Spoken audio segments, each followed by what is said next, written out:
आणि या मूळ मायेचा उत्सव, अधिमाया शक्तीचा उत्सव म्हणजे शारदीय नवरात्र उत्सव आपण साजरा करतो.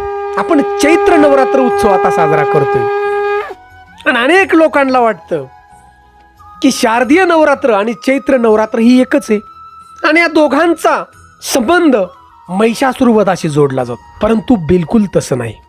महिषासुर वधाचा आणि चैत्र नवरात्रीचा काहीही संबंध नाही. आणि या चैत्र नवरात्रीची रहस्यमय कथा जाणणार आहोत आपण की चैत्र नवरात्र का साजरी करतो आणि या नववर्षाच्याच पहिल्या दिवशी का. त्यासाठी हा व्हिडिओ नक्की शेवटपर्यंत पहा आणि शेवटी आम्हाला कमेंट अधिमाया शक्तीचा उदो उदो अशी कमेंट जरूर करा. कारण अशी सुंदर अशी कथा ही ब्रह्मपुराणातली कथा आहे खरीखुरी. या मूळ मायेची कथा ऐकल्यानंतर तुमच्या जीवनातलं गेलेलं वैभव परत मिळेल, गेलेली संपत्ती तुम्हाला मिळेल, तुमच्या जीवनातील दुःख निघून जाईल. एवढी शक्ती चैत्र नवरात्रीची आहे. कथा ऐकल्यानंतर तर नक्की कळेल, परंतु नुसती मन लावून ऐकली तरी सुद्धा तुमच्या जीवनातले दुःख जाईल. चॅनलवरती प्रथम असाल तर नक्की सबस्क्राईब करा, कारण एक सबस्क्रायबर्स आपला नवीन व्हिडिओ बनवण्याची ऊर्जा आम्हाला देतो. मी हनुमंत पवार धारकरी, तुम्ही पाहताय मराठी मोटिवेशन हिस्ट्री चॅनल. मित्रांनो, ही सुंदर अशी कथा आहे ब्रह्मपुराणातली. या सृष्टीचा पहिला दिवस आणि पहिला सूर्य उगवला होता आणि तो दिवस म्हणजे चैत्र महिन्याचा पहिला दिवस. आपण गुढीपाडवा हा सण त्या दिवशी साजरा करतो, नववर्षाचं स्वागत. तर मित्रांनो, ज्यावेळी ब्रह्मदेवानं या ब्रह्मांडाची रचना चालू केली तो दिवस आणि ही सगळी काळाचं चक्र फिरू लागलं बघा याच दिवसापासून, आणि त्याला आपण हिंदू नववर्ष म्हणतो. चैत्र नवरात्रीचा अर्थ पहिला आपण जाणू. युद्ध जिंकण्याच्या अगोदर आणि जीवनाच्या सुरुवातीचा उत्सव म्हणजेच चैत्र नवरात्र. परंतु मित्रांनो, या चैत्र नवरात्रीची पूजा कशी चालू झाली प्रथम ती आता आपण जाणणार आहोत आणि हीच कथा आहे ब्रह्मपुराणातील. तर मित्रांनो, सुरत नावाचा एक राजा होता आणि हा राजा फार पराक्रमी होता. हा राजा दयाळू होता, परंतु या राजाच्या प्रामाणिकपणाचा फायदा त्याच्या मंत्र्यांनी घेतला आणि हे मंत्री शत्रूला जाऊन मिळाले आणि सगळं राज्य या सुरत राजाचं हिसकावून घेतलं. राजा फार दुःखी झाला हो आणि राजवाडा सोडून या राजाला जंगलात यावं लागलं. काही नाही, सगळं हिसकावून घेतलं आणि जंगलात राजा फिरत असताना या राजाला एक समाधी नावाचा वैश्य भेटला. राजानं विचारलं, अहो तुम्ही जंगलात इकडे कुठे, काय कारण आहे जंगलात? आणि या समाधी वैश्यानं सांगितलं, राजन, मी व्यापारी आहे, माझ्याकडे भरपूर धनसंपत्ती होती, परंतु या संपत्तीच्या लालसेपोटी माझ्याच पुत्रांनी आणि माझ्याच पत्नीनं मला या घराच्या बाहेर काढलं. हे दुःख मला सहन झालं नाही आणि मी या जंगलात येण्याचा विचार केला. या समाधी वैश्यानं आपली व्यथा सांगितल्यानंतर हा समाधी वैश्य राजाला म्हणाला, राजन तुमचं काय?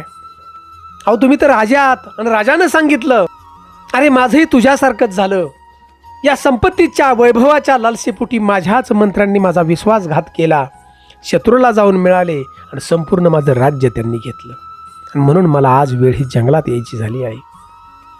दोघांनी एकमेकाच्या व्यथा सांगितल्या आणि दोघंही बोलत बोलत जंगलाच्या मध्यभागी पोचले, बोलत बोलत.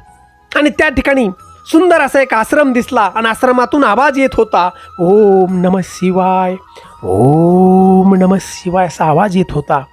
तो आश्रम होता मेधा ऋषींचा, भगवान शिवशंकराचे भक्त. मेधा ऋषी तपश्चर्या करत होती आणि हे दोघेही त्या ठिकाणी जाऊन डोळे झाकून बसले, हात जोडून ऋषींची वाट बघत कधी समाधीतून बाहेर येतात.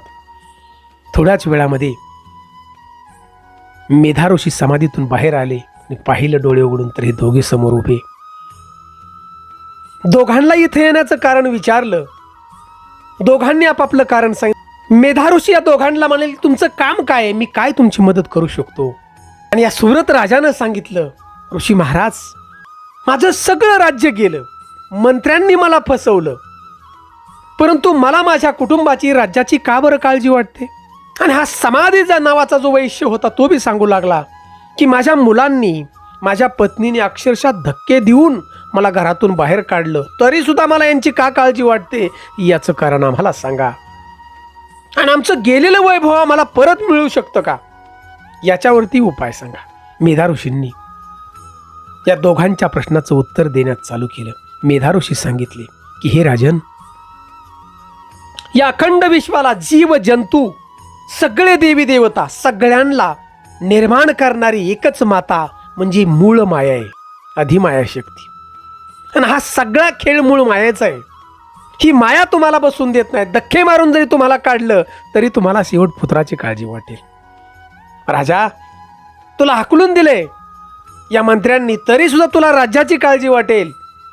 हा सगळा खेळ मूळ मायेचा आहे रे. आणि ह्या मूळ मायेला, अधिमायाला तुम्ही प्रसन्न करताल तर तुमचं सगळं वैभव परत मिळेल.